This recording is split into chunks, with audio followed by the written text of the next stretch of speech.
Welcome back to the channel. On today's Swift tip, we'll be talking about color correcting for proper skin tones in Final Cut Pro. You would think it's easy, but it's not necessarily that intuitive. So I'm going to show you some quick tips to make sure that skin looks perfect in every shot. Thanks again for joining Sky's the Limit. Here's where we talk about film, photos, and tech. And together, let's be creative and productive at work and in our passion projects. Let's get started. So let's go ahead and color correct our video here.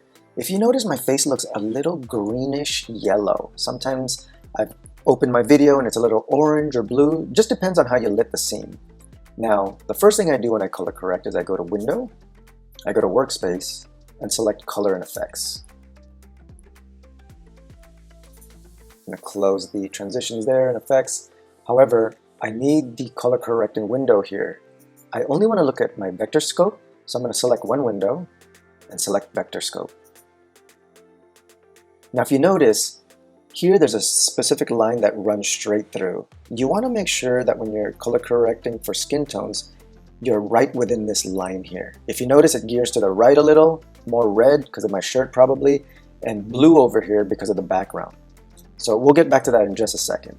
Now the next thing I want to do is go to color correction and select color wheel. And I want to add a color mask.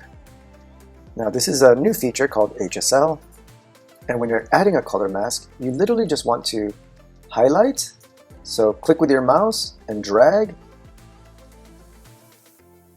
So the section you want color corrected is highlighted. Now I don't want the shirt affected too much. So I'm just going to stick with the face here. Perfect. Now you can toggle between view mask and see it in color or in black and white to see what's going to be affected. And then under here, you'll see the hue, saturation, and luma. You can also manipulate where the photo will be affected or the video. Don't want the shirt, but I do want my face here. Perfect. So now I'm going to toggle back to how it looks in color. Then I like to go to crop. And if you notice here when I move, the red and the blue here will move because we're focusing simply on the face. And that's what we want to do. So if you notice here, on the line it's gearing towards the left, which is towards the green, which I mentioned my face did look a little green. Now you can manipulate here under the color wheel, exposure, highlights, shadows, midtones, anything you like.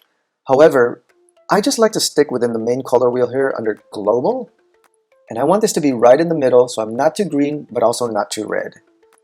So I'm going to move this a little bit, and as you're looking at the face, it's already, the green is already going away, but I don't want it too red, so I'm going to come back a little down. I like that. And I do want to expose just a little bit higher, so I'm a little brighter. Not too bright.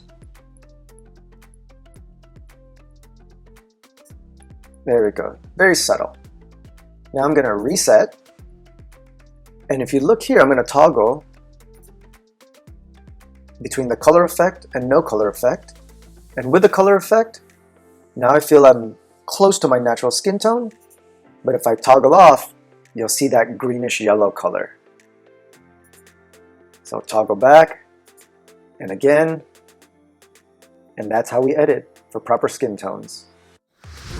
I hope you enjoyed that Swift tip on color correcting for proper skin tones. I hope you liked it so much that you'll like and subscribe so I can keep making videos like these for our creative community. And please check out my other Swift tips and tutorials. I'll see you next time.